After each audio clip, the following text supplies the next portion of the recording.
Hello दोस्तों, स्वागत है आप सभी का अपने यूट्यूब चैनल सामी एकेडमी एनवायरनमेंट में। दोस्तों, आज की इस वीडियो में हम लोग 10वीं कक्षा के 5वां अध्याय समांतर श्रेणी को समझने की कोशिश करेंगे। तो चलिए बिना समय को वेस्ट किए आज की इस वीडियो की शुरुआत करते हैं।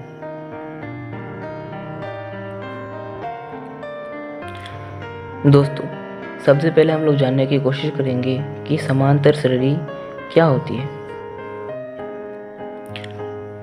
समांतर श्रेणी एक ऐसा अनुक्रम जिसमें प्रत्येक पद अपने पिछले पद में एक निश्चित संख्या जोड़ने पर प्राप्त होता है, समांतर श्रेणी कहलाता है। यानी कि एक ऐसा अनुक्रम, एक क्रम चलता है और एक ऐसा क्रम जो अपने पिछले पद में एक निश्चित संख्या जोड़ने पर प्राप्त होता है, उसी को हम लोग समांतर श्रेणी कहते हैं। जैसे यहाँ पे एक समांतर श्रेणी दिया हुआ है 8, 12, 16, 20, 24 ... 48। दोस्तों, आपकी जानकारी के लिए मैं आपको बता दूं कि समांतर श्रेणी में जो पद होते हैं उसको इंग्लिश के ए लेटर द्वारा दर्शाया जाता है। जैसे कि समांतर श्रेणी के प्रथम पद को ए द्वारा दर्शाया जाता है। उसी प्रकार दूसरे पद को A2, तीसरे पद को A3, चौथे पद को A4, पांचवें पद को A5 और अंतिम पद को AN के द्वारा दर्शाया जाता है, जिसको मैं आप लोगों के सामने यहाँ पे ब्रैकेट में लिख चुका हूँ। इसे गौर से देख ले आप लोग एक बार। A1, A2, A3, A4, A5 ... AN यानी अंतिम पद। समांतर श्रेणी का जो प्रथम पद होता है उसे A द्वारा दर्शाया जाता है। तो इस समांतर श्रेणी का जो प्रथम पद है वो A बराबर 8 है। समांतर श्रेणी का प्रथम पद 8 है और हम लोग जांच करेंगे कि यह समांतर श्रेणी है या नहीं। उसके लिए एक शर्त का होना जरूरी है और वो शर्त ये है कि समांतर श्रेणी में जितने भी पद हैं सभी पदों का जो अंतर होता है वो समान होना चाहिए। और जो समांतर श्रेणी के जो पद होते हैं उनके अंतर को ही हम लोग सार्वअंतर कहते हैं। आइए हम लोग बारी बारी से सभी पदों के सार्वअंतर को देखते हैं।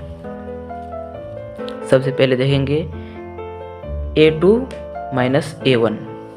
जैसे कि यहाँ पे दिया हुआ है सार्वअंतर, पहला सार्वअंतर है A2 यानी 12 और A1 8, तो 12 और 8 का अंतर होता है 4। फिर दूसरा हम लोग देखेंगे A3 - A2 यानी 16 - 12, इसका भी अंतर आया 4। फिर उसी प्रकार अगर हम आगे देखें तो तीसरा सार्वअंतर है 20 - 16 बराबर 4। अब अगर हम पहला देखें तो 4, दूसरा में भी 4, तीसरा में भी 4, यानी सार्वअंतर जो हम लोग निकालते हैं तो सभी का अंतर 4 निकलता है। अतः हम लोग कह सकते हैं कि इस श्रेणी में सभी पदों का अंतर समान है।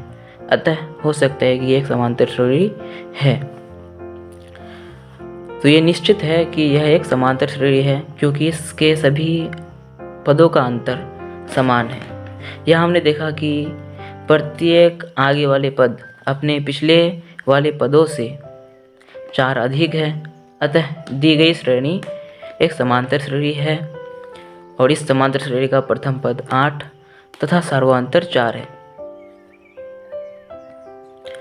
दोस्तों, इसके अलावा कुछ और बातें हैं जो हमें समांतर श्रेणी को पढ़ने के लिए जानना आवश्यक है, जिसमें से यहाँ पे दिया हुआ है पॉइंट बाय पॉइंट। जिसमें पहला पॉइंट है समांतर श्रेणी के प्रथम पद को A कहते हैं। दूसरा है समांतर श्रेणी में A2 - A1 के अंतर को सार्वअंतर कहते हैं। तीसरा है समांतर श्रेणी के अंतिम पद को ही nवां पद या AN भी कहा जाता है। समांतर श्रेणी में पदों की संख्या को n चिन्ह द्वारा दर्शाया जाता है और समांतर श्रेणी के सभी पदों के योग को SN द्वारा दर्शाया जाता है, जिसका कि कुछ अलग अलग सूत्र होता है। ये हम लोग जब चैप्टर शुरू करेंगे उस वीडियो में आगे विस्तार से जानेंगे। आज की इस वीडियो में बस इतना ही।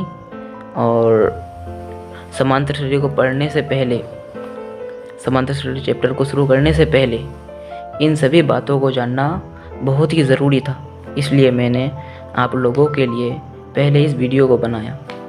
फिर बारी बारी से हम लोग चैप्टर को पढ़ेंगे 5.1, 5.2, 5.3, इस तरह से पूरा चैप्टर को हम लोग कंप्लीट करेंगे। तो आज के लिए इतना ही, मिलते हैं फिर किसी अगले वीडियो में, तब तक के लिए बाय।